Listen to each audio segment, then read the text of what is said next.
Welcome to entry commerce. നമ്മൾ ഇന്ന് entry കൊമേഴ്സിൻ്റെ സെഷനിൽ MS എക്സലിൻ്റെ കുറച്ച് ബേസിക് ആയിട്ടുള്ള കാര്യങ്ങളാണ് ഡിസ്കസ് ചെയ്യാൻ പോകുന്നത്. എക്സൽ നമുക്കറിയാം, സ്റ്റുഡൻ്റ് ആണെങ്കിലും ഒരു പ്രൊഫഷനിൽ നിൽക്കുന്ന ആളാണെങ്കിലും തീർച്ചയായിട്ടും ഡാറ്റ അനാലിസിസിന് യൂസ് ചെയ്യുന്ന ബേസിക് ആയിട്ടുള്ളൊരു സോഫ്റ്റ്വെയർ ആണ്. സോ ഡെസ്ക് ടോപ്പിൽ 2019 വേർഷൻ എക്സൽ നമുക്ക് എങ്ങനെയാണ് സ്റ്റാർട്ട് ചെയ്യാൻ പറ്റുക?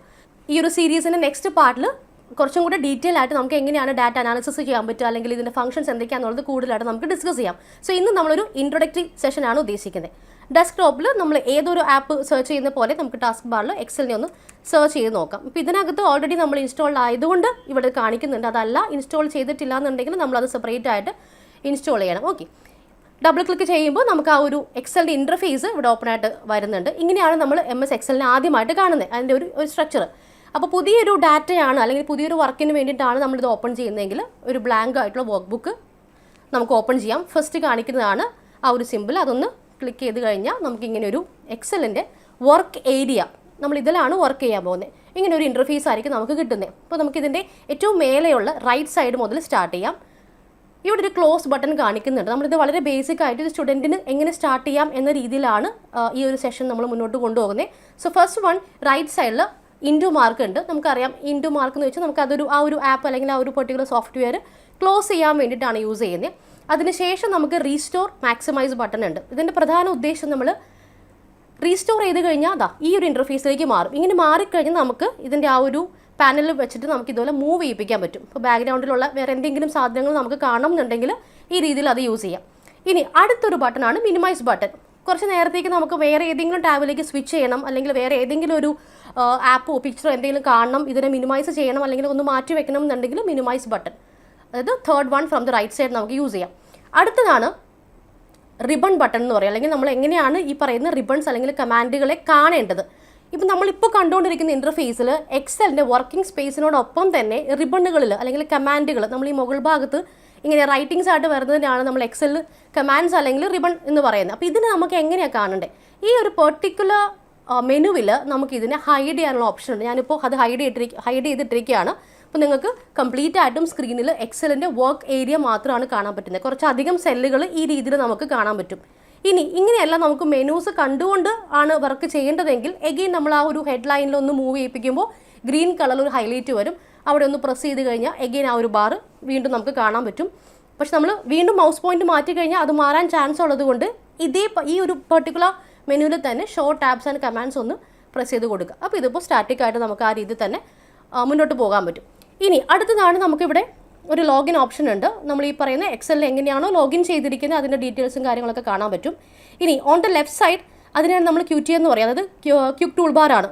പ്രധാനമായിട്ട് നമുക്ക് MS എക്സൽ യൂസ് ചെയ്ത് നമ്മൾ ചെയ്യുന്ന ചില മെനൂസിനെ പെട്ടെന്ന് കിട്ടാൻ വേണ്ടിയിട്ടാണ് ഈ ഒരു ഭാഗത്ത് മെനൂസ് കാണിച്ചിരിക്കുന്നത്. നമുക്ക് സേവ് ഓപ്ഷൻ ഉണ്ട്, ഇതേപോലെ അണ്ടു റീഡും ഉണ്ട്. നമ്മളത് ഡാറ്റ ഫയൽ ഫില്ല് ചെയ്യുന്ന സമയത്താണ് അത് ആക്റ്റീവ് ആകുക. അപ്പോൾ ഈ പറയുന്ന റീഡോ അല്ലെങ്കിൽ അണ്ടു എന്ന് പറയുന്നത് നമ്മൾ ഒരിക്കലും ഒരു കാര്യം ചെയ്തു, അത് ആക്സിഡൻറ്റ് ഡിലീറ്റ് ആയി പോയി കഴിഞ്ഞാൽ നമുക്ക് വേണമെങ്കിൽ അതിനെ അണ്ടു കൊടുത്തു കഴിഞ്ഞാൽ പഴയ പോലെ ആക്കി കിട്ടും. അപ്പോൾ ഇതാണ് മുകളിലുള്ള ഈ ഒരു സെക്ഷൻ. ഇനി അടുത്തതാണ് MS എക്സലിൻ്റെ ഒരു കമാൻഡ് അല്ലെങ്കിൽ റിബൺ ഏരിയ എന്ന് നമ്മൾ പറയുന്നത്.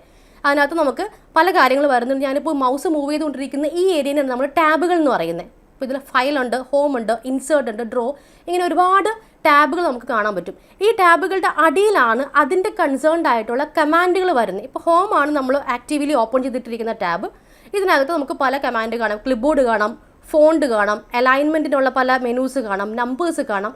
സോ അതേപോലെ ഏതൊരു ടാബ് എടുത്താലും നമുക്ക് പല മെനൂസ് അല്ലെങ്കിൽ പല കമ്പോണൻസ് അതിനകത്ത് കാണാൻ പറ്റും. ഇനി ഈ പറയുന്ന ഹോമിൽ ക്ലിപ്ബോർഡ് എന്ന് പറയുന്നത് ഒരു ഗ്രൂപ്പാണ്. നമുക്ക് കാണാം അവിടെ ഒരു വെർട്ടിക്കൽ ലൈൻ വെച്ച് നമ്മൾ അതിനെ സെപ്പറേറ്റ് ചെയ്തിട്ടുണ്ട്. അതേപോലെ ഫോണ്ട് എന്ന് പറയുന്ന കമാൻഡുകളെയും നമ്മളൊരു വെർട്ടിക്കൽ ലൈൻ വെച്ചിട്ട് ഡിഫറൻഷ്യേറ്റ് ചെയ്യുന്നുണ്ട്. അപ്പോൾ ഒരു ബുക്കിലെ പല പേജസ് പോലെയാണ് ഈ പറയുന്ന ടാബുകളുടെ അകത്ത് കമാൻഡുകൾ വരുന്നത്. അപ്പോൾ ഹോമിന് പല കമാൻഡുകളുണ്ട്, ഇൻസേർട്ടിനുണ്ട്, ഡ്രോയ്ക്കുണ്ട്, പേജ് ലേഔട്ട്സിനുണ്ട്. ഇനി അടുത്തത് ഇതിനകത്ത് വരുന്ന മറ്റൊരു ക്ലാസിഫിക്കേഷനാണ്. ഇപ്പോൾ നമുക്ക് ഈ ക്ലിപ്ബോർഡ് എന്ന് പറയുന്ന ഏരിയയിൽ ചെറിയൊരു പോയിന്റർ കാണാം. അതൊന്ന് പ്രസ് ചെയ്ത് കഴിഞ്ഞാൽ അതുമായി ബന്ധപ്പെട്ട് ഡയലോഗ് ബോക്സ് ഒന്ന് എക്സ്പാൻഡ് ചെയ്ത് വരും. ഇതേപോലെ നമ്മളിപ്പോൾ അതൊന്ന് ക്ലോസ് ചെയ്തു. ആൻഡ് ദെൻ ഫോണ്ട് എന്ന് പറയുന്ന ഈ ഒരു ഗ്രൂപ്പ്, ഇവിടെയും നമുക്ക് ഈ പറയുന്ന ഒരു പോയിന്റർ കാണാം. അത് പ്രസ് ചെയ്ത് കഴിഞ്ഞാൽ അതുമായി ബന്ധപ്പെട്ട എക്സ്ട്രാ ആയിട്ടുള്ള കുറച്ചധികം കാര്യങ്ങൾ കാണാൻ പറ്റും. അപ്പോൾ ഇതേപോലെയാണ് ഈ പറയുന്ന MS എക്സൽ 2019 വേർഷനിൽ നമുക്ക് ടാബുകളും കമാൻഡുകളും അതിൻ്റെ ഗ്രൂപ്പ്സും കാണാൻ പറ്റുന്നത്. ഇനി നമ്മുടെ ഇഷ്ടപ്രകാരം നമ്മളിത് യൂസ് ചെയ്ത് തുടങ്ങിയാലാണ് നമുക്ക് എന്തൊക്കെ ഫങ്ഷൻസ് ആണ് ആവശ്യമാവാന്ന് പറയാൻ പറ്റുക. അപ്പോൾ ഇതിൽ ഏത് സാധനമാണെങ്കിലും നമുക്ക് കസ്റ്റമൈസ് ചെയ്യാം.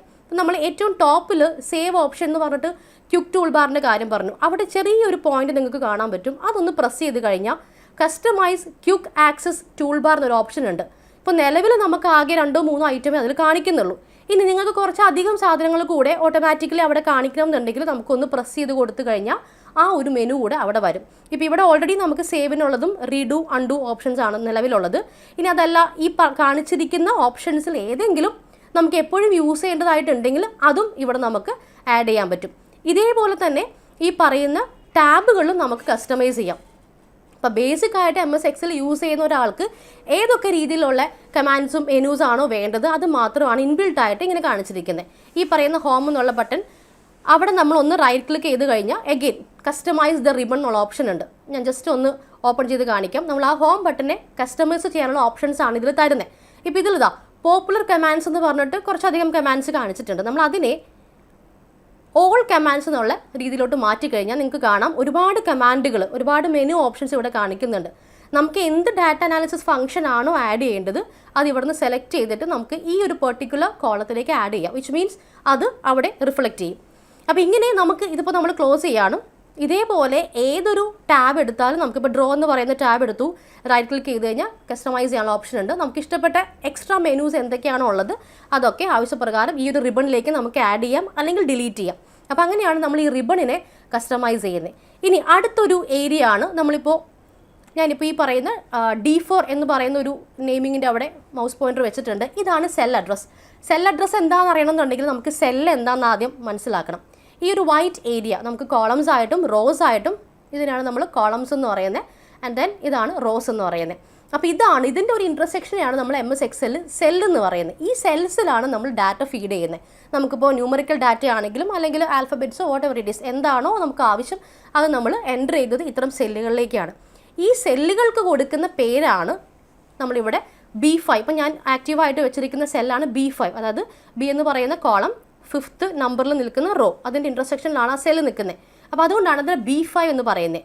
ഒന്നുകിൽ നമ്മളിങ്ങനെ വെക്കുന്ന സമയത്ത് സെൽ അഡ്രസ്സ് മാറിക്കൊണ്ടിരിക്കും.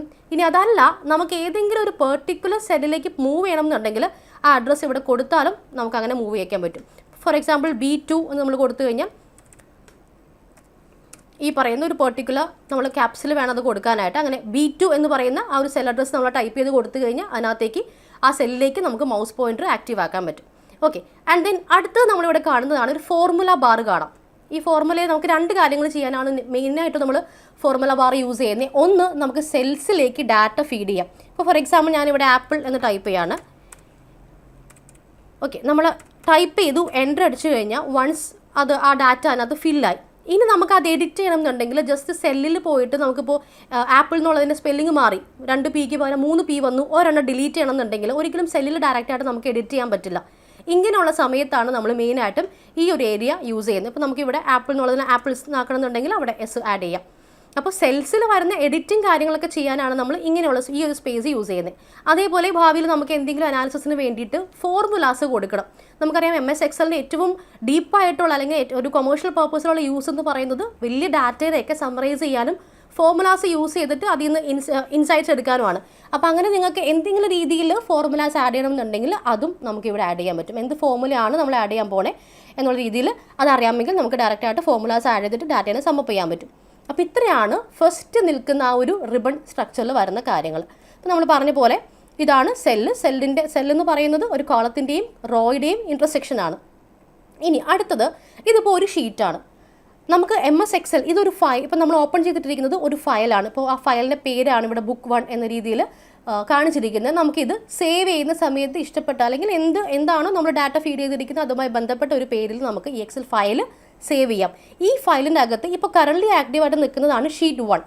താഴെ നമുക്ക് കാണാൻ പറ്റുന്നുണ്ട് ഷീറ്റ് 1. ഈ sheet 1 right side right side click ചെയ്ത് കഴിഞ്ഞാൽ നമുക്കത് റീനെയിം ചെയ്യാം. എന്തിനെ ബേസ് ചെയ്തിട്ടുള്ള ഇപ്പോൾ ഒരു ഫോർ എക്സാമ്പിൾ നമ്മൾ ഏതെങ്കിലും ഒരു സെയിൽസ് ഡാറ്റയാണ് ഫീഡ് ചെയ്തുകൊണ്ടിരിക്കുന്നുണ്ടെങ്കിൽ ഏത് മാസമാണോ ആ മാസത്തിൻ്റെ പേര് നമുക്കിവിടെ റീനെയിം ചെയ്ത് കൊടുക്കാം. അതേപോലെ എത്രത്തോളം ഷീറ്റ്സ് നമുക്കിവിടെ ആഡ് ചെയ്യണോ അത്രത്തോളം ഷീറ്റ്സ് നമുക്ക് ആഡ് ചെയ്യാൻ പറ്റും. പ്ലസ് ബട്ടൺ ഉണ്ട്, അത് ആഡ് ചെയ്ത് കഴിഞ്ഞാൽ നമുക്ക് എത്രത്തോളം റിക്വയർമെൻറ്റ് ഉണ്ടോ അത്രയും ഷീറ്റ്സ് ആഡ് ചെയ്യാം.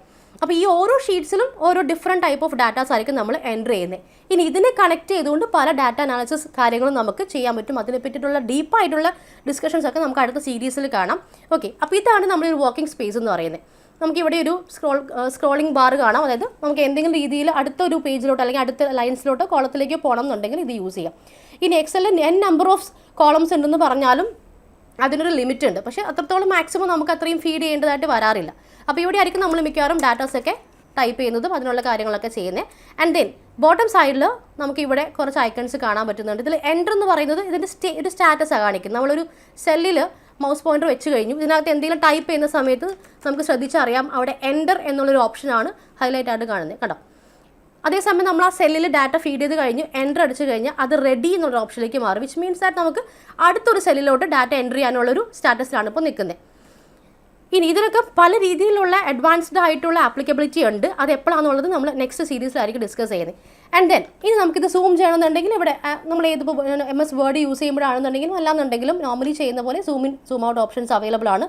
ഇനി ഇത് പ്രിൻ്റ് എടുക്കണം എന്നുണ്ടെങ്കിൽ നമുക്കിവിടെ പേജ് സെറ്റപ്സ് സെറ്റ് ചെയ്യാനായിട്ട് പറ്റും. പ്രിൻ്റ് എടുക്കുന്ന സമയത്ത് ഏത് സൈസിലാണോ നമുക്ക് വേണ്ടത് ആ രീതിയിലോട്ട് നമുക്കിതിനെ മാറ്റാൻ പറ്റും. ഓക്കെ, അപ്പോൾ ഇത്രയാണ് നമ്മൾ ഈ ഒരു സ്ട്രക്ചറിനകത്ത് അറിഞ്ഞിരിക്കേണ്ട കുറച്ചധികം കാര്യങ്ങൾ. ഇനി എന്തൊക്കെയാണ് ഇതിൽ ഓരോ മെനൂസും ഓരോ കമാൻഡ്സും എങ്ങനെയാണ് അനാലിസിസ് ചെയ്യേണ്ടത്? ഇതിനകത്ത് വേറൊരു ഇമ്പോർട്ടൻ്റ് ആയിട്ട് കാര്യം നമുക്ക് പറയാനുള്ളത്, ഇൻ കേസ് നമ്മളിപ്പോൾ ബേസിക് ആയിട്ട് ഒരു മാത്സിനകത്ത് എൻ്റർ ചെയ്യാണ് 1 2 3. ഓക്കെ, നമ്മൾ ബേസിക് ആയിട്ടുള്ള ഒരു മാത്സ് ഇതിനകത്ത് എങ്ങനെയാണ് വിസിബിൾ ആകുന്നതെന്നൊന്ന് കാണിച്ചു തരാം. നമുക്കിപ്പോൾ ഓട്ടോ സമ്മോ അല്ലെങ്കിൽ ഏതെങ്കിലും ഒരു ഫംഗ്ഷൻ യൂസ് ചെയ്താലാണ് നോർമലി നമുക്ക് എക്സലിൻ്റെ അകത്ത് ഒരു കാൽക്കുലേഷൻ ചെയ്യാൻ പറ്റുക. അതേസമയം ഈ ഒരു പെർട്ടിക്കുലർ കാൽക്കുലേഷനിൽ നമ്മളിപ്പോൾ 1 2 3 എന്ന് 3 സെൽസിലായിട്ട് ഡാറ്റ ഫീഡ് ചെയ്തിട്ടുണ്ട്. ഇതിൻ്റെ ടോട്ടലായിട്ട് നമുക്കറിയാം ഇതിൻ്റെ ടോട്ടൽ 6 ആണ് പറയേണ്ടത്. അപ്പോൾ ഇത് നമുക്ക് ഒരു ഫംഗ്ഷനും യൂസ് ചെയ്യാതെ തന്നെ താഴെ ഇതിൻ്റെ ഒരു സം കാണിക്കുന്നുണ്ട്. അതുപോലെ അതിൻ്റെ ബേസിക് ആയിട്ടുള്ളൊരു ആവറേജും ലൈക്ക് ആവറേജ് 2 ആണ്. നമ്മൾ 3 സെൽസിലേക്കാണ് ഇപ്പോൾ ആഡ് ചെയ്തിരിക്കുന്നത്. അതായത് 3 സെൽസിൽ ഡാറ്റ നമ്മൾ ഫീഡ് ചെയ്തിട്ടുണ്ട്. ഇനി അതിൻ്റെ സം 6 ആണ്. അപ്പോൾ ഇതുപോലെ വളരെ ബേസിക് ആയിട്ടുള്ള മാത്സിൻ്റെ കാൽക്കുലേഷൻ ഓട്ടോമാറ്റിക്കലി ഇതിനകത്ത് കാണിക്കുന്നുണ്ട്. അപ്പോൾ ഇതിൻ്റെ ഒരു ഉപയോഗം എന്ന് പറയുന്നത് നമ്മളിപ്പോൾ ഏതെങ്കിലും സെയിൽസ് ഡാറ്റ കൊടുത്തു, ഒരുപാട് ഡാറ്റ ഉണ്ട്, നമ്മൾ ജസ്റ്റ് ഡ്രാഗ് ചെയ്തിട്ട് ഈ ഒരു ബോട്ടം പോർഷൻ ശ്രദ്ധിച്ച് കഴിഞ്ഞാൽ നമുക്ക് അതിൻ്റെ ടോട്ടൽ എത്രയാണെന്നുള്ളതും അതിൻ്റെ ബേസിക് ആയിട്ടുള്ള ആവറേജ് എത്രയാണെന്നുള്ളതും അറിയാൻ പറ്റും. അപ്പോൾ ഇത്രയാണ് നമ്മൾ എക്സൽ എങ്ങനെയാണ് വർക്ക് ചെയ്യുന്നതെന്ന് അറിയാനുള്ളതിൻ്റെ ബേസിക് ആയിട്ടുള്ള കുറച്ച് കാര്യങ്ങൾ. ഇനി ഇതിനകത്തേക്ക് എങ്ങനെയാണ് നമ്മൾ ഡാറ്റ ഫീഡ് ചെയ്യേണ്ടത്, ആ ഡാറ്റ ഫീഡ് ചെയ്ത് കഴിഞ്ഞാൽ പെർസെൻറ്റേജ് എങ്ങനെ ചെയ്യും, നമ്മൾ അതിൻ്റെ അനാലിസിസ് എങ്ങനെയാണ്, അതിൻ്റെ ഗ്രാഫ്സ് എങ്ങനെ ഇൻക്ലൂഡ് ചെയ്യാൻ പറ്റും, ഇനി ഇതിൽ കൂടുതലായിട്ട് ഡെപ്തിൽ നമുക്ക് ഒരു മാനേജ്മെൻറ്റ് പർപ്പസിൽ വേണ്ടിയിട്ട് ഡിസിഷൻ മേക്കിങ്ങിന് എങ്ങനെയാണ് എക്സൽ യൂസ് ചെയ്യുക തുടങ്ങിയ കാര്യങ്ങളൊക്കെ ഡീറ്റെയിൽ ആയിട്ട് നമ്മൾ അടുത്ത സെഷനിൽ കൈകാര്യം ചെയ്യുന്നതായിരിക്കും. അപ്പോൾ അതുവരെയും കാത്തിരിക്കുക. താങ്ക്